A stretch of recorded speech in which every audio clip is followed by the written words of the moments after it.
আমার মিনি ভ্লগে তোমরা আহামরি কিছু দেখতে পাবে না।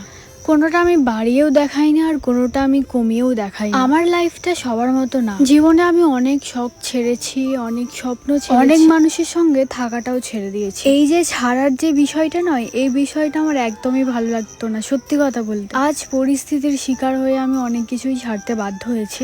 কখনো ভালো সময় এলে অবশ্যই তোমাদের সঙ্গে এই কথাগুলো আমি শেয়ার করব। আর ভালো সময়, আমার জীবনে ভালো সময় আস্তে আস্তে আমিই টপকে যাব। আর একটা কথা, আমি সোশ্যাল মিডিয়া আছি বলে যে যা নয় তাই বলে যায় মাঝে মাঝে কমেন্টে।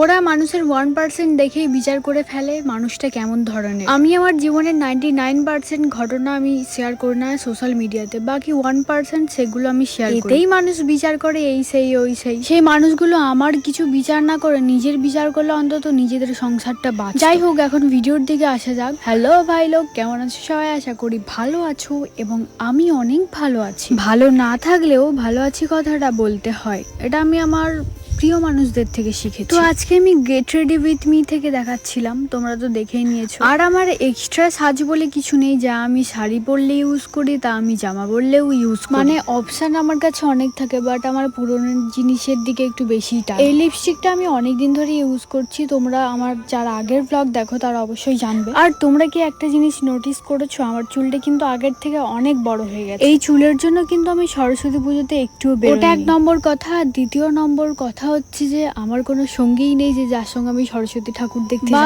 ঘুরবো। কারণ সরস্বতী পুজো হলে বা দুর্গা পুজো হলে নিজেকে কেমন একা একা লাগে। মানে যারা আমার মতো একা আছো তারা অবশ্যই আমার ব্যাপারটা বুঝতে পারবে। সারা বছর তোমার বন্ধু তোমার পাশে থাকলেও এই পুজো কটা দিন, সরস্বতী পুজো দুর্গা পুজোর দিন হয়তো নাও থাকতে। তো বকতে বকতে সাজা আমার কমপ্লিট হয়ে গেছে, আর একটু ব্লাশটা ভালো করে মেখে নিচ্ছিলাম। দাঁড়াও, একটু বেশি হয়ে গেছে, মায়ের শাড়িতে মুছে আসি। তারপর মায়ের শাড়িতে মুছে মোটামুটি ঠিক করতে পেরেছি, আর এই কানের গুলোকে পরছিলাম। এই কানের গুলো পরলে বেশ আমাকে ভালোই লাগে। মানে কিছু কিছু জিনিস খুব প্রিয় থাকে যেগুলোকে আমি 10 বার পরার পরেও মন ভরে না, তেমন হচ্ছে যে এই। আর আমার পাশের যে বন্ধুটা, ওই বন্ধুটা বলছিল যে আমাকে নাকি সুমির মতো লাগছিল, মানে এই চুলটা উল্টাতে।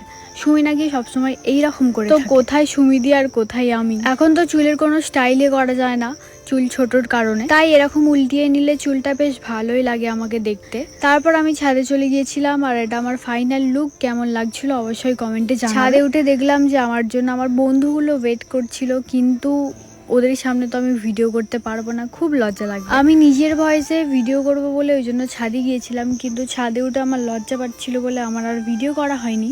শুধু কয়েকটি রিল করে আমি বাড়ি চলে এসেছিলাম। আর দেখতেই পাচ্ছ আমার অবস্থাটা কেমন, প্রচুর ঘাম দেয় আমাকে, প্রচুর। আর আজকে প্রচুর রোদ ছিল, আমি 3:30টার সময় ভিডিও করছিলাম, ওই জন্য আরো বেশি ঘাম দিচ্ছিল আর গরম দিচ্ছিল। বাড়ি এসে আমার অবস্থাটা ঠিক এইরকম হয়েছিল।